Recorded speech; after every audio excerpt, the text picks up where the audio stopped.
Bismillahir Rahmanir Rahim. Alhamdulillahi wa kafa wa salamun ala ibadihi alladhi nastafa. Amma ba'du fa'a'udhu billahi minash shaytanir rajim. Bismillahir Rahmanir Rahim. Wa'ashiruhunna bil ma'ruf. Sadaqallahul azim. Inna Allaha wa malaikatahu yusalluna 'alan nabi ya ayyuhalladhina amanu sallu 'alayhi wa sallimu taslima. Allahumma salli ala Sayyidina Maulana Muhammad wa ala ali Sayyidina Maulana Muhammad wa barik wa sallim. Rabbi shrah li sadri wa yassir li amri wa ahlul uqdatan min lisani yafqahu qawli. Subhanaka la ilma lana illa ma 'allamtana innaka antal alimul hakim. There are two sides to every story, or shall we say there are two sides to every conflict. And this is also the case when we talk about family problems. And this is a integral part of our deen. It's not something which is on the periphery. The Quran contains entire chapters, entire surahs, Surah An-Nisa, large portions of Surah Al-Baqarah, Surah Al-Talaq, Surah Al-Tahrim, and many other surahs in which Allah Azza wa Jal mentions in great detail not just the rules but the etiquettes of family life. And this is perhaps one of the major challenges of modern society, the very temporary nature of relationships and the speed at which the bubble bursts. The happy story is suddenly no happy story, and the subsequent aftermath, the legal and court cases, the public naming and shaming, the finger pointing, the custody rights, the financial breakout, fallout, shall we say, and again the subsequent legal, the litigation, the tug of war for rights to property and children. So this is a common theme, and it's not a nice one. And believe me, it'd be much nicer to talk about something which would be very pleasant to mention and would put a smile on your face. But perhaps in this discussion too is the basis for that smile, that happy family group body, that togetherness which we should be all seeking to achieve. So let me begin by referring to a hadith which I have mentioned from time to time, mention it again, in which we can get an insight into what's happening behind the scenes. And before I come to this hadith as well, right, if I say these words now, many of you will immediately become interested, because this is a popular theme. Being possessed, being possessed, when some jinn takes over you, and the English saying being possessed by the devil. Now I'm not going to talk about some exorcism now. What I'm talking about is, believe it or not, perhaps in 90% of the cases, in our experience, in which family problems happen and there's a fallout and there's a divorce, the arguments are so petty that this is being possessed by the devil. Any sane person, this is why the majority of people, after these mistakes have been made, come to regret it later. They wish it hadn't happened. Now, it's not fair to generalize ever. And there are situations in which the wife is oppressed and the man is the oppressor, and it's better for her to be out. And there are situations in which the husband is oppressed and the wife is the oppressor, and it's better for him to be out. But generally speaking, this isn't the case. It's petty things, it's small things which build up. So why am I talking about being possessed by the devil? Let me tell you why I'm talking about this. Let us understand that whenever a child is born, with that child is born a shaitan. And that shaitan is the test for this person. He's always putting waswasas into his heart. When Rasulullah sallallahu alayhi wasallam mentioned this, Sayyidah Aisha radiallahu anha inquired about the Prophet himself. Did this happen with you too? And the Prophet said, yes, but mine, aslama, he submitted. And one interpretation of this is that he embraced Islam. The Prophet's station and status is exemplary in every respect. So the Anbiya alayhimus salatu wasalam are protected. They're isma, they are protected. But the rest of us, there is a shaitan with each of us. And there's an angel too, the mulhim of khair. He inspires goodness and guidance into our hearts. فَأَلْهَمَهَا فُجُورَهَا وَتَقْوَاهَا. So there is a qareen with each of us. And this qareen, this shaitan is always inviting us to do the wrong thing. This is why the mu'awwidhatain, the second of them, the last two surahs, min sharril waswasil khannas, with huge, when you make an invocation, you use grand words. Well, we use so many titles for Allah Ta'ala in this invocation. قُلْ أَعُوذُ بِرَبِّ النَّاسِ مَلِكِ النَّاسِ إِلَهِ النَّاسِ. In the Quran, this is probably unique with so many titles. It's probably the only place, I can't think of any other examples, in which we use 3 grand titles for Allah Ta'ala before we make our submission. Not just Rabbana, Rabbun Nas, Malikin Nas, Ilahin Nas. And then we ask for protection from the waswasas of shaitan. So being possessed by shaitan, what do we talk about? In the hadith, the Prophet tells us that shaitan runs through our veins like the blood, the life blood which runs through our veins, majrad dam.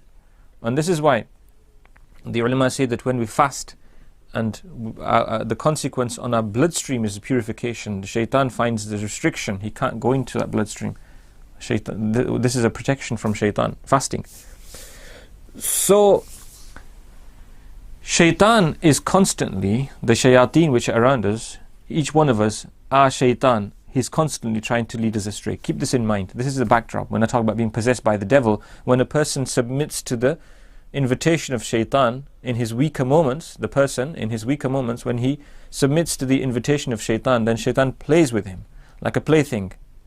And he puts him into difficult circumstances and he makes mistakes. The person makes mistakes. So this is what I mean when I say being possessed by the devil. So you don't need to sort of concoct some theory about jinns possessing a person. We're talking about the shaitan which is within every person. Now let's go to the hadith.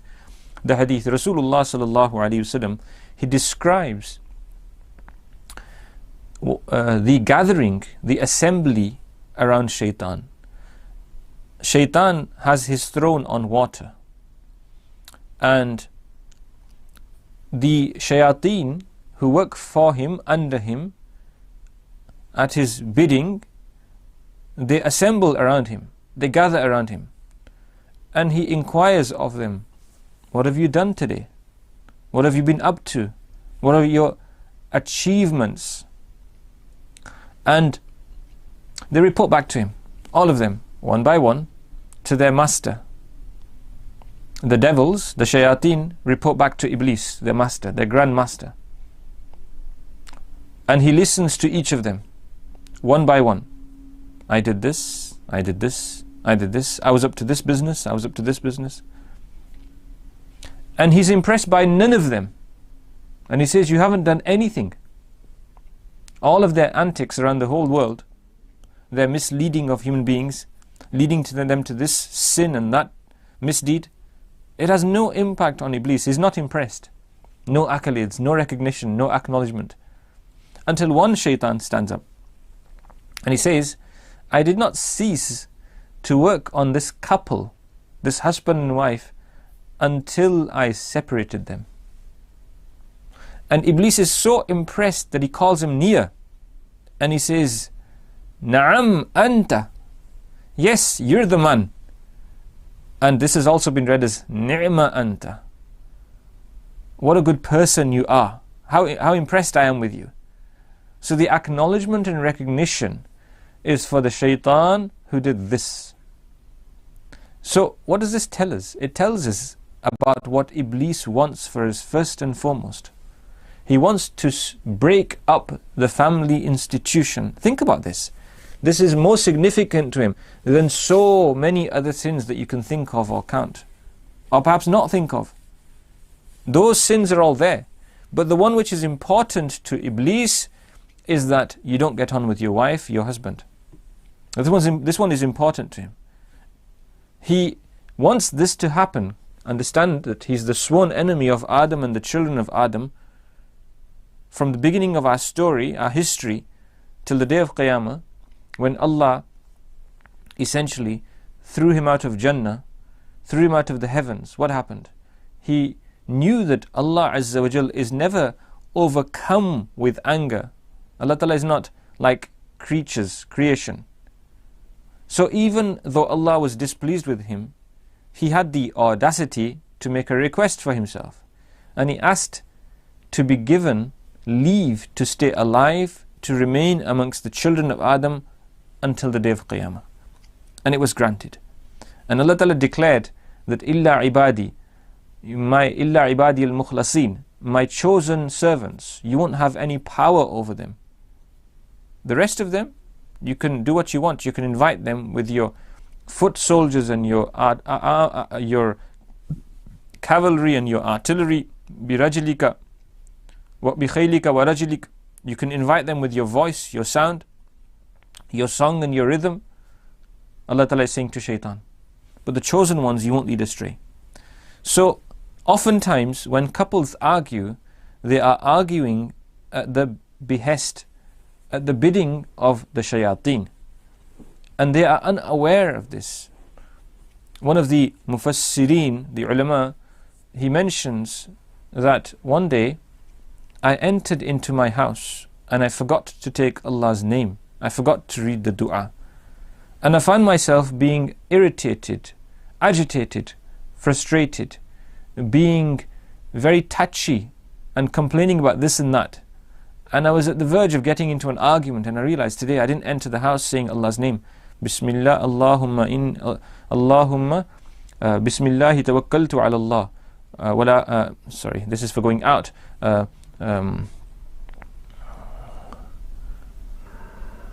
Bismillahi walajna, Bismillahi kharajna, wa ala Allahi rabbina, wa ala rabbina tawakkalna. So the dua of entering into the house, Allah's name, Bismillahi walajna, Bismillahi kharajna. With Allah's name I enter and I exit with Allah's name. And wa ala rabbina tawakkalna. With Allah's name we enter and with Allah's name we exit, and upon our Lord, upon Allah our Lord, we trust, we place our trust. So this is the dua for entering the house. Allahumma inni as'aluka khayral mawlaji wa khayral makhraji, Bismillahi walajna wa Bismillahi kharajna wa ala Allahi rabbina tawakkalna. And then Assalamu alaikum, or Assalamu alaikum wa rahmatullah. And if people aren't sleeping, you should say it with a loud voice. And if the house is empty, you still say it. Or one opinion is that then you should say Assalamu alayna wa ala ibadillahi salihin. Salam upon us and upon the pious servants of Allah. So these are the blessed greetings which are taught to us by Allah Azza wa Jal and described as Mubarakatan Tayyibah, blessed and pure greetings, full of barakah. So when couples begin to argue, the guard, they let down the guard. And you know, the ego, the nafs, what does it tell you? It tells you that you have to have the last word, the final word. The final word. I need to have the last word. So he says something and she says something. Or she says something and he says something. And now we have a pantomime. We have a drama. And now in horror, the children look up from their activities and they realize that the parents are having a fully fledged argument, quarrel. Then the neighbors hear. And before you know it, things turn from bad to worse, and he utters those words as though he was in some Bollywood drama, not realizing that this is not the teaching of the Sharia. You know, the number of times that we have to answer the phone to an inquiry about a disaster that's not an impeding disaster, it's just happened. It's not about to happen, it's just happened. And the tearful husband or wife is asking, does this word take effect? And usually, and it's amazing how many times this happens, I don't know where this comes from because it's not in the Quran and Hadith. Nowhere do you see any evidence of this. He will say, but I said it in anger. No, where does it say that your emotion is going to have an impact? Where does it say that your emotional condition is going to have an impact? When does a man lovingly divorce his wife? It was your responsibility to control your anger. Will you go to a court of law after having committed some terrible crime, after having caused injury or death, and you will say to the judge, I plead innocent because I was angry at the time? If anything, you need counseling and therapy to control your anger. If your anger causes you to strike out at people and to utter the words of divorce because your rational mind isn't working, and then even worse, I said this because I was intoxicated. Inna lillahi wa inna ilayhi rajiun. That's why Rasulullah sallallahu alaihi wasallam said, Al-khamru jumma'ul ithm. Aw kama qala alayhi salatu wasalam. Wine gathers all sins together. That's what intoxication does. No court of law in any country will accept that as a reason. If anything, you have committed a double crime. If you drink driving and in your intoxication you crash into somebody, you've committed two crimes. Number one, because you were driving while drunk, and number two, because then you killed somebody or you had an accident and you harmed somebody. So it's a double crime, not just reckless driving, but driving in a state of intoxication and drunkenness. So here too, the Sharia is not saying anything different. Only because you chose to drink and in your state of intoxication you uttered words which you should never utter, this does not mean that the words didn't take effect. After all, people are surprised. Is it so simple? Well, it's as simple as a nikah. The only difference is in a nikah you need witnesses. In giving a divorce to your wife, you don't need witnesses. If she hears you, it's happened. Anybody hears you, she doesn't have to be present either. But it's just a word. What do you say? I accept. قبلتها وتزوجتها. मैंने उसको कबूल किया. अपने निकाह में, it's done. It's very simple. मैंने कबूल किया.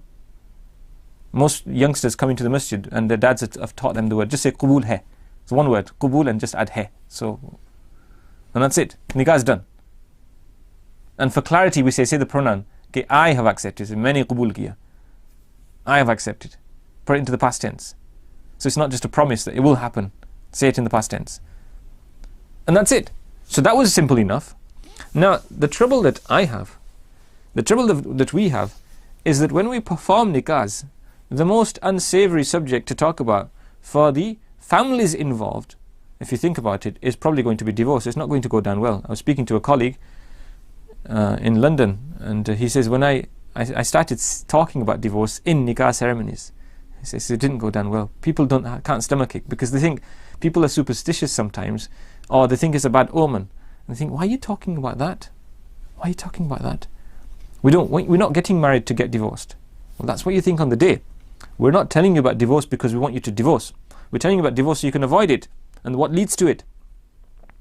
So that's not really the moment to talk about the implications of what you say. But it is mandatory. Every Muslim needs to understand, to learn about the rules of family life before going into family life. Look, in order to perform wudu, which takes a moment, you need to spend many longer moments learning the fard, the wajib, the sunnah, the mustahab, the makruh, the nawaqid, the things which break your wudu. It takes time to learn. To learn about 2 rakats of prayer, it takes time. You have to attend classes. You have to memorize everything. What do you think? Going to married life, which is such a big chapter of your life, in which you are so vulnerable to mistakes. There's no perfection in life. And when you live with somebody, you are exposed to their imperfections and they are to yours. So what happens now? Can you tolerate?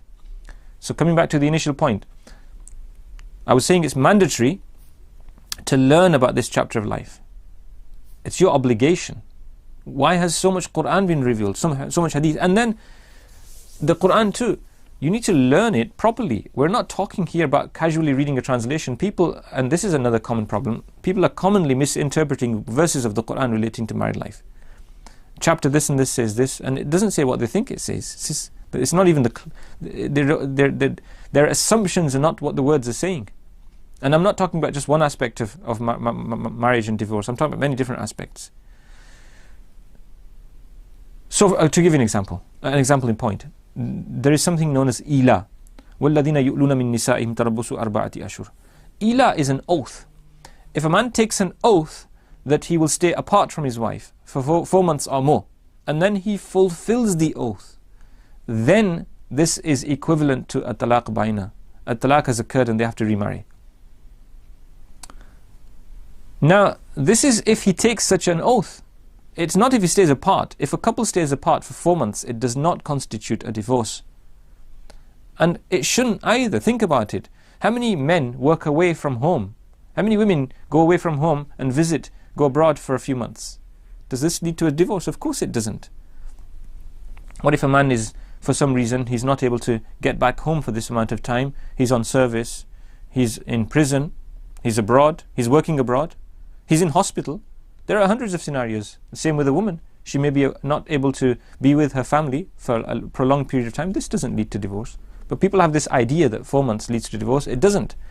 A lifetime of being separate doesn't lead to divorce by itself, by definition.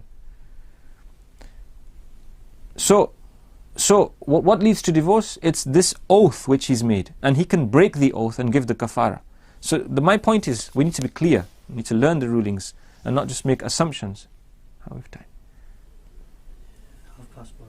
So coming back to the initial point, it's about the ego. When someone says something to you, do you have to answer every time? Or can you swallow your emotion? You know, the Quran, the subtleties in the Quran, the refinement, the aspects which refine our character, and the reflection of human nature in the Quran, it's astounding. In the Quran, nowhere does it say that human beings should never become angry. And yeah, this is the advice of Rasulullah sallallahu alaihi wasallam, la taghdab. Don't be angry. But what does this mean? It means try to contain that emotion, learn to control it, learn not to go into that state. But the general advice is that you may get angry. The Quran says, وَإِذَا مَا غَضِبُوا هُمْ يَغْفِرُونَ. When sometimes they are angry, they forgive. So they're allowed to be angry. And the Quran says, وَالْكَاظِمِينَ الْغَيْظَ وَالْعَافِينَ عَنِ النَّاسِ وَاللَّهُ يُحِبُّ الْمُحْسِنِينَ. Mentioning the pious people, one of their qualities is one type of pious person, those who swallow their anger. Now, kadham, in Arabic, kadhama, this is used for swallowing an emotion. So when an emotional condition overtakes you, you want to respond to that emotion, be it sadness, happiness, anger, grief, different types of emotions.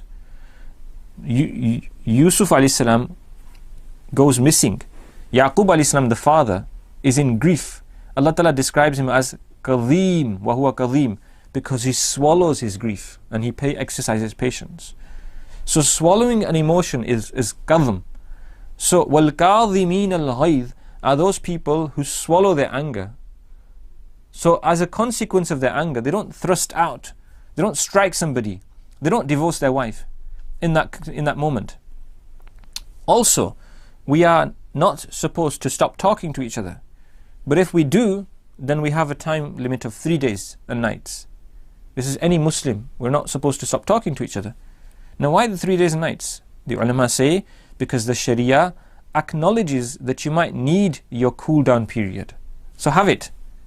So the Sharia acknowledges our emotional state. But the point here is tit for tat. Do you have to answer every question? No. So there's lots more to say, but for the moment I'll just say this much, that a man is responsible for what he utters. Do not assume that it will have no implication. Number one.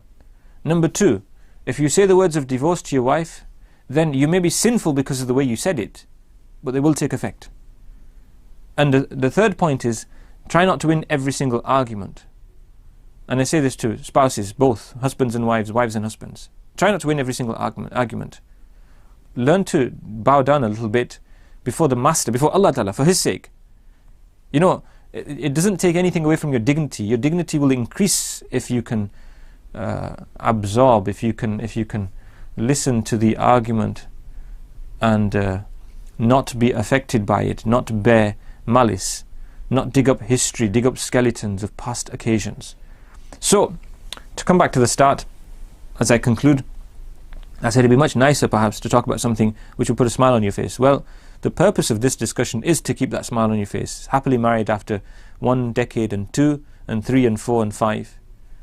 Your greatest happiness should not just necessarily be on the day of your wedding, when there's a whole aspect of life to be explored, a whole chapter of family life to be explored. It should grow. If you were to draw a graph, like the learning curve, which goes up tentatively, in a similar way, as you progress in your married life, it should get better. And this will only happen through sacrifice by one or the other or both. May Allah Azza wa Jal grant us tawfiq.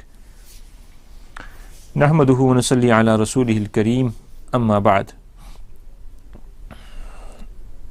عام طور پر سننے والے دونوں زبانیں کچھ نہ کچھ سمجھتے ہیں، انگریزی بھی اردو بھی، اس لیے میں اس کی کوشش نہیں کیا کرتا کہ جو کچھ انگریزی میں کہا اس کا لفظی ترجمہ ہو، بلکہ اسی مضمون سے متعلق کوئی اور بات کی جاتی ہے. لیکن آج میں بالکل مختلف مضمون بیان کرنے لگا ہوں.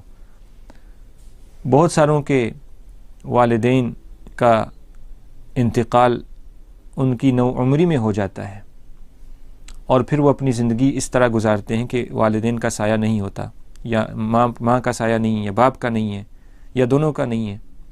اور خاص طور پر ان ایام میں اس وبا کی حالت میں بہت سوں کے اعزاء کا انتقال ہوا ہے.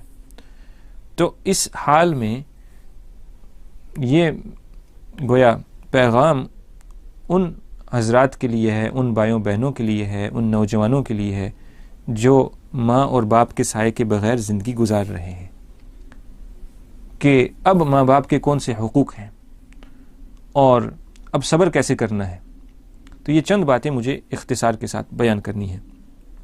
تو سب سے پہلی بات تو یہ ہے کہ ہمیں ہمیشہ رستہ ڈھونڈنے کے لیے، ہدایت کے لیے اسوہ حسنہ نبی کریم صلی اللہ علیہ وسلم کا نمونہ، آپ کی سیرت کو دیکھنا ہے، آپ کی اتباع کرنی ہے. تو سوال یہ ہے کہ کیا یہ زندگی کا مرحلہ رسول اللہ صلی اللہ علیہ وسلم پر بھی آیا کہ نہیں؟ اور یقیناً آیا ہے. اس کا جواب یہی ہے کہ حضرت عبداللہ کا انتقال رسول اللہ صلی اللہ علیہ وسلم کے پیدائش سے پہلے ہو گیا، جبکہ آمنہ حمل میں کی حالت میں تھی، ابھی رسول اللہ صلی اللہ علیہ وسلم کی ولادت نہیں ہوئی تھی. تو آپ کی ولادت باسعادت اس حال میں ہوئی کہ عبداللہ اس دنیا سے جا چکے تھے، اور پھر حضرت آمنہ رضی اللہ عنہا کا بھی وصال اس حال میں ہوا کہ رسول اللہ صلی اللہ علیہ وسلم کا بچپنا ہے، چھوٹا بچپنا ہے. تو یہ تو ہمارے نبی صلی اللہ علیہ وسلم پر یہ حال گزرا. تو اس لیے میں کہا کرتا ہوں کہ اگر کسی کے والد والدہ کا انتقال ہو تو یہ تو کم از کم اس درجے میں ایک سوچنے کا مقام ہے کہ اللہ تعالیٰ نے مجھے یعنی ان حالات سے گزارا. یہ چیزیں اختیار میں تو ہوتی نہیں ہیں. ان حالات سے گزارا جن حالات سے رسول اللہ صلی اللہ علیہ وسلم بھی گزرے. تو ایک درجے کی ادنا مشابہت ہو گئی، ادنا مشابہت ہو گئی. تو جو مومن ہوگا تو یہ اس کے لیے سیڑھی ہے، اس کو اور قرب حاصل ہوگا رسول اللہ صلی اللہ علیہ وسلم سے. جیسے اولاد کا انتقال ہو جائے تو رسول اللہ صلی اللہ علیہ وسلم کی چھوٹی اولاد کا انتقال ہوا ہے، قاسم کا انتقال ہوا، ابراہیم، طاہر، طیب، تو چھوٹے بچوں کا انتقال. تو جب ایسے ہو جائے تو اس وقت رسول اللہ کو یاد کریں کہ رسول اللہ صلی اللہ علیہ وسلم پر بھی یہ حالات گزرے ہیں. تو اس موقع پر بھی، اور اس سے صبر ملے گا، حوصلہ افزائی ہوگی. اور پھر ایک پیاری حدیث رسول اللہ صلی اللہ علیہ وسلم نے فرمایا، لِيُعَزِّ الْمُسْلِمِينَ فِي مَصَائِبِهِمْ الْمُصِيبَةُ بِي، او کما قال علیہ الصلوۃ والسلام. مسلمانوں کو تسلی دے ان کی مصیبتوں میں میری مصیبت.